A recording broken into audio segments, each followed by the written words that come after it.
د مسواک ګټې او فضیلتونه او بیا د مسواک د استعمال موقع.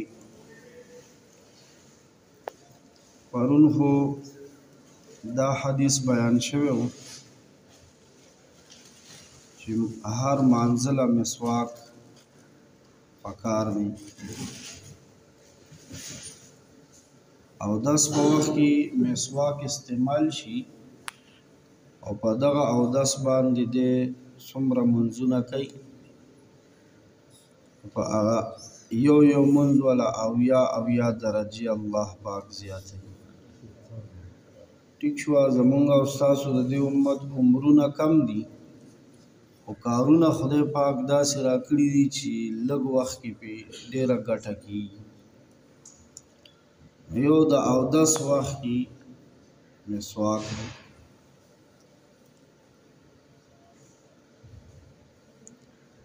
او هر مانځله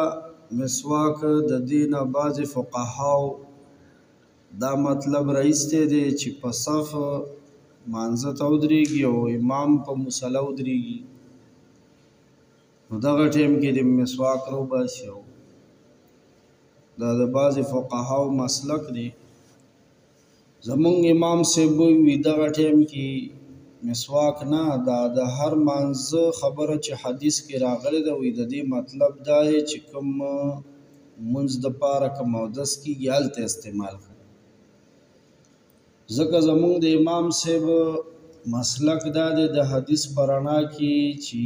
د وجود نه وینه وځي، که د اوری او د غاښ نه وي، که د شونډې نه وي، نو هغې سره اودس ماتېږي. نو خطره ده چې زه دلته په صف کې ولاړ یم، د بیت الله شریف په خوا کې په مطاف کې ولاړ یم او څه وکړم نو هسې نه چې وری مې څه شي نو بیا به مونځ هم رانه پاتې شي. بیا به ځمه اول ته خو چې بیا اودس لزونو وخت به ډېر لګي پکې، یا ریوند کې یو، اجتماع کې یو، یا کاربوغه شریفه کې یو. بهرحال زمونږه دپاره خبره دا ده چې مونږ به اودس کې مسواک استعمالو. دا هم داسې شو لکه د مانځله چې ځکه د اودس څه دپاره لمونځ دپاره صفا خبره. تاسو به حرم شریف کې کتلي مکه او مدینه کې هغې عرب چې دي نو ځان سره بس مسواک څه کوي ساتي، او چې څنګه مانځه ته ودرېږي څه کوي مږي یې مسواک هغې زیات اهتمام کوي. البته دا یو خبره ښه وه خدای را یاده که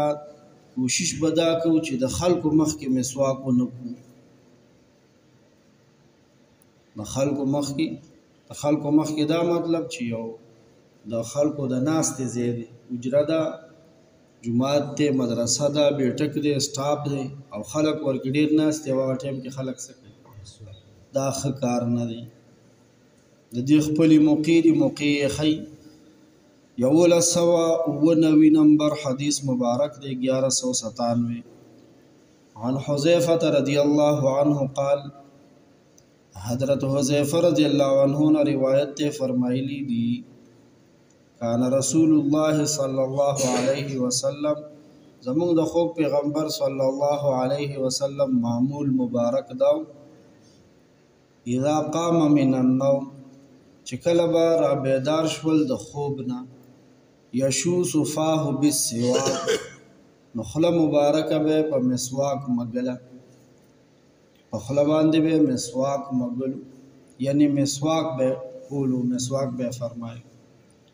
دا کم موقع بیان کا خوب نرا بیدار دو وقت. نور حدیث پرانا کی دام راغلی دی چی بالخ لاندې بیا د شپې نه ځان ته مسواک رډي خودو چې څنګه به سهار راپاسېد او د کټ نه د بسترې نه به خپې ځوړنده کې بس فوراً به ډومبنی عمل څه کړو مسواک. دغه هم یو موقع ده د مسواک کولو. او بیا د مسواک خیر د فایدې وایو چې د دې څومره غټې فایدې دي معمولي ونه ګڼو. یول سوا 98 نمبر حدیث مبارک دے 1198 عن عائشة رضی اللہ عنہا قالت ام المومنین مسلمانان امور بی بی حضرت عائشہ صدیقہ رضی اللہ عنہا اللہ جت راضی شی فرمائلی دی کننا نعد لرسول اللہ صلی اللہ علیہ وسلم سواکہ و طہورہ دا د نبی علیہ السلام د کور خلق دی بی بی دا هغه فرمایي وی مونږ ټولو بی بیانو با د نبی علیہ السلام د کور څومره خلق هغوی به د الله پیغمبر لا صلی الله علیه وسلم هغوی له به مسواک هم تیارولو او د اودس د پاره به ورته اوبم تیاری خوی رډي کولی به د شپې نه مسواک به ورته تیارو کده مسواک سوکه به خراب شي و په چاړه داغه خراش تراش کاغه به نرمولو بو کې بیا به دغه بیبي خپل پیله په غاخونو باندې غیلا غریشي پستی کی او بیا به نبی له سلام ته د مخ کې نه رډی کی خود تیار كنا نعد مونږ به تیاری خو نبی له سلام ته مسواک او د صبح د دین اندازو لګو چې دا دوه کارونه څومره اهم دي چې پیغمبر علیہ السلام اهمیت ورکړي دي بیبیانو اهمیت ورکړي مسواک او د صبح او دا خبرې کورونو کې مو چې ای سره د دې خبرې اهمیت پیدا شي بلکې دومره قدرې خبره کور ته ورسو چې دا د کور کارونه خو زنانه کوي کنه اکثر بره د چا په کور کې ټینکې ویډیګې وي نو د هغې د ډکولو اهتمام هم زنانه کوي بټن وهي کوم ټایم کې بجلی وي نیمه ګنټه نو هغه ډیګې ډکې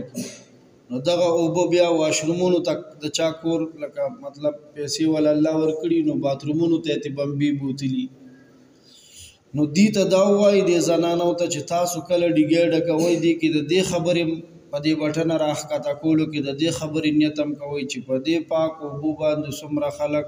مانځل ځان تیاروي هغه صرف مخلاص وینځلو ضرورت او که د ټول وجود د وینځلو ضرورت او مانځه دپاره د جامو د وینځلو ضرورت نو دا مونږ د مونځ په تیاری کې دا اوبه برابر او ډکو تاسو په الله باور وکړئ دغې یوې زنانه ته د کور کې چې څومره خلکو جامې دي وینځلی شو مونځ پې کېږي او څومره خلکو د دې ډیګۍ په اوبو باندې مخلاص وینځل یا ویس کړي یا بل لی ورکړي یا ترې واوره جوړه کړه یا شربت یا چای د دې ټولو به د دې په عملنامه کې اجرونه او ثوابونه لیکلی کېږي نو دا څومره کاته زیاتي نو صحیح شو زمونږ عمر کم دی د دې امت خو په یو عمل باندې ثواب ډېر زیات دی زمونږ عملونه خدای پاک ته ډېر درانه او ګران دي د جناب نبی کریم صلی الله علیه وسلم د خاطره او بل چونګې مسله د مسواک روانه د بیبیانو به د شپې نه نبی علیه السلام له مسواک برابري خو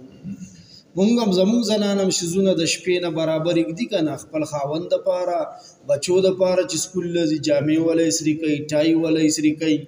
بوټان وله پالش کوي ډېرې خبرې خپل خاوند لږ کپړې اسري کوي پرتوغاښ ورکوي چې نورې کیسې وي رډي کوي یې وله واسکټ وله تیاروي نو دا خبره مخې ته کړو چې یاره بیبیانو به نبي علیه السلام دپاره مسواک هم د شپې نه تیار فیبعث الله ما شاء ان یبعثه من الليل